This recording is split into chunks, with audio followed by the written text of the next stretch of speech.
Tadi disebut-sebut nama Kaisang Pangarep yang juga ia berharap untuk bisa menjadi pasangannya Anies Baswedan. Nama Anies Baswedan tadi muncul di PDIP. Saya ingin ke Bang Andreas Parera. Bang Andreas, kalau misalnya memang nama Kaisang ini kembali muncul nih, lalu kemudian ternyata klop dengan Pak Anies, nah PDIP gimana tuh dengan Kaisang? Apakah masih ada apa ya?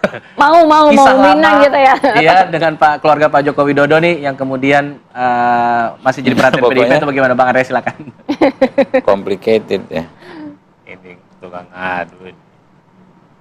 Bang Andreas, silakan Bang. Pak Aniesnya mau nggak ya? Halo? Nanti kita tanya, Pak. Nanti kita tanya karena dia bilang masih nunggu. Iya, dia sebenarnya masih menjaring partai-partainya ngumpul parpol dulu gitu. Jadi belum Nungguin PDIP kayaknya. membicarakan wakil-wakilnya. Saya kira ya artinya Pak Anies kan ya kita tahu lah bagaimana proses di Pilpres kemarin, proses di Pilkada ini. Jadi kelihatan ada upaya untuk melakukan replikasi gitu ya, replikasi dari proses yang terjadi kemarin gitu. Bagaimana apa yang terjadi di MK, apa yang terjadi di MA, dan Pak Anies adalah orang yang cukup vokal untuk mengkritisi itu gitu. Nah sehingga saya ragu Pak Anies menghendaki itu gitu ketika ya di dalam proses pilkada nanti gitu. Jadi kalau Bang Andreas melihatnya itu suatu hal yang tidak mungkin gitu ya, karena dari kondisi pada saat Pilpres kemarin hingga saat ini begitu ya? Ya kalau dilihat dari apa yang sudah pernah Pak Anies sampaikan, dan Pak Anies adalah orang yang ya intelek yang memahami persoalan-persoalan termasuk bagaimana persoalan yang berkaitan dengan proses di dalam pemilihan, dan upaya yang dilakukan, upaya untuk mereplikasi ini kan kita lihat terang benderang gitu, dan saya kira Pak Anies cukup paham soal itu gitu. Dan apakah beliau menghendaki itu, saya ragu. Nanti juga PDI Perjuangan akan memberikan nama dari kader PDI Perjuangan jika memang akhirnya jadi memikat begitu Anies Baswedan. Artinya dari kader PDI Perjuangan juga akan memberikan nama gitu. Mungkin ada sosok-sosok yang namanya juga sudah mulai muncul, Bang Andreas, dari PDIP?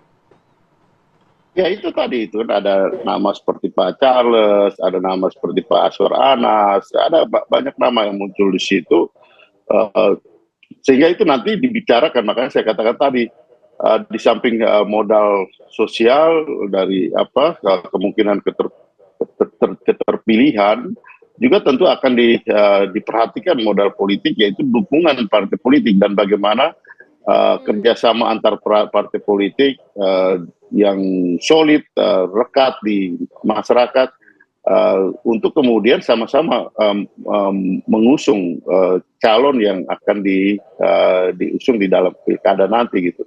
Kenapa? Karena saya kira di semua partai berlaku hampir yang sama, tapi di PDI Perjuangan itu sangat penting untuk diperhatikan bahwa ketika kita mengusung seorang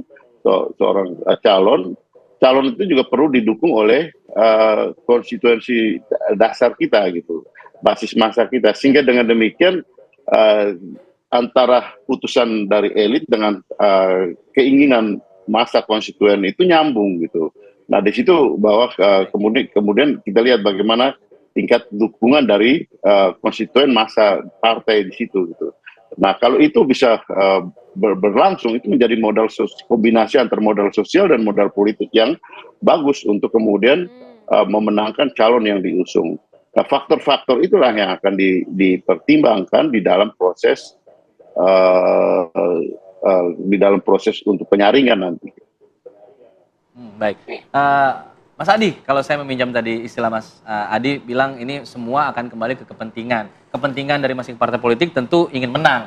Nah, Anies punya elektabilitas yang tinggi. Lalu kemudian nama Kaisang tadi dianggap tidak mungkin untuk bergabung dengan Anies. Anies kemungkinan tidak akan mau. Apakah ini akan balik lagi ke kepentingannya? Kepentingan kan untuk menang. Bisa saja kalau misalnya menggandeng Kaisang bisa menang. Tapi yang menarik juga, Kaisang menyebut namanya Anies, bukan Ridwan Kamil yang kemudian diusung oleh Gerindra dan Golkar di sini. Apa bacaannya di situ, Mas Adi? Kalau kita membaca DNA politiknya Kaisang, mestinya lebih lurus dan cocoknya dengan Ridwan Kamil. Ya. Baik dari segi kepentingan grassroots dan kepentingan elit.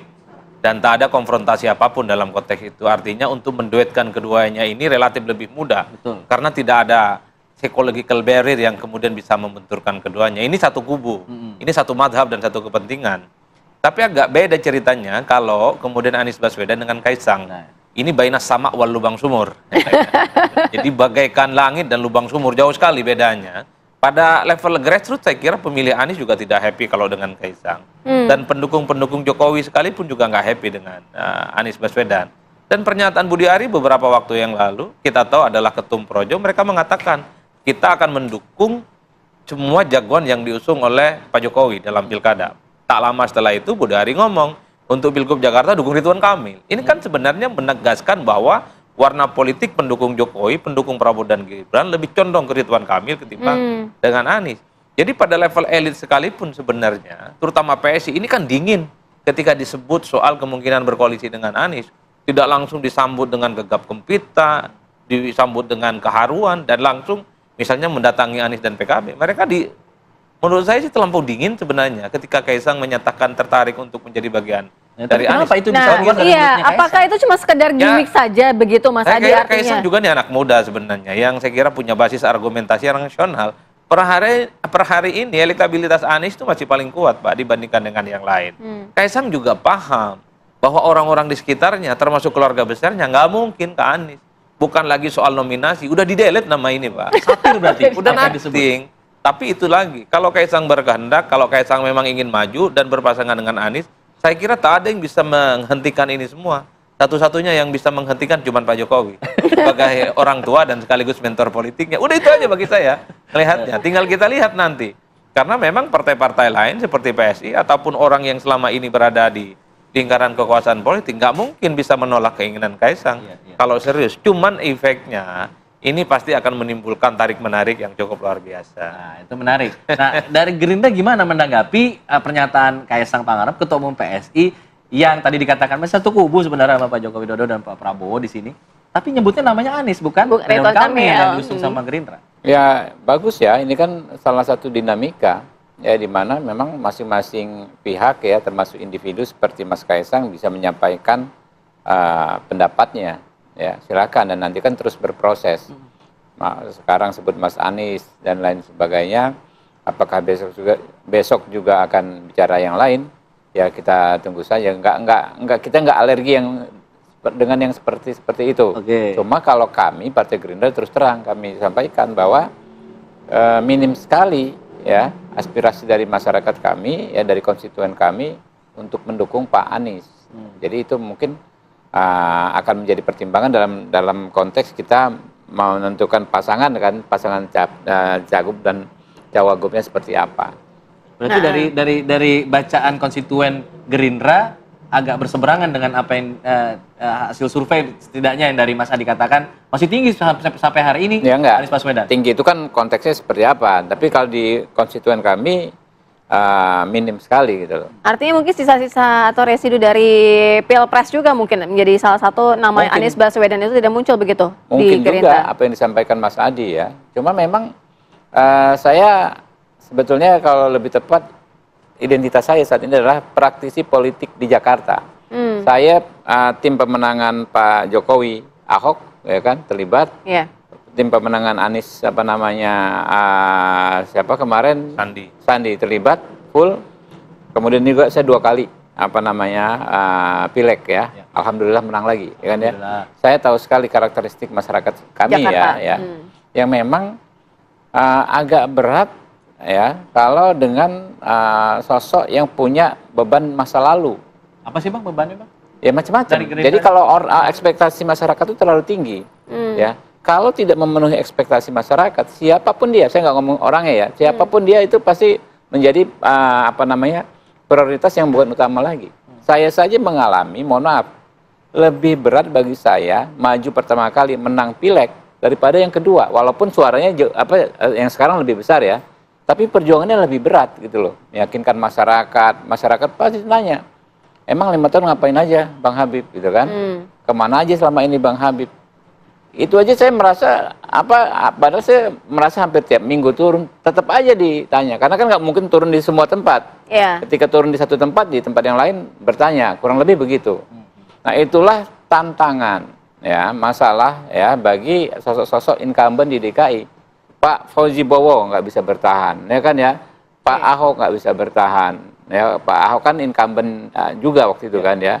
Kemudian ini apakah bisa bertahan? Ya kita lihat nanti. Oke. Dinamika politik hingga saat ini masih sangat-sangat cair ya. Kita masih akan terus menantikan bagaimana nanti peta politik ke depannya, terutama di Pilkada Jakarta ya. Terima kasih Bang Habib, Mas Adi terima kasih, juga Bang Andreas terima kasih. Sayang sekali kita Pak tidak Andreas. bisa menghubungi Bang Doli ya hingga di terima kasih. penghujung dialog kita di Apa Baik, Kabar saya ingin Indonesia Pagi. simpulkan diskusi ini dengan sebuah pantun boleh ya Mantap, kita cakapnya? cakep. Jakarta nih. Jakarta banget. Beli batik di Purwodadi. Cakep. Batiknya bikin badan berisi. Cakep. Cakep. Bang. Dalam politik tak ada lawan abadi. Wih, cakep. Semua soal kepentingan politisi. Cakep.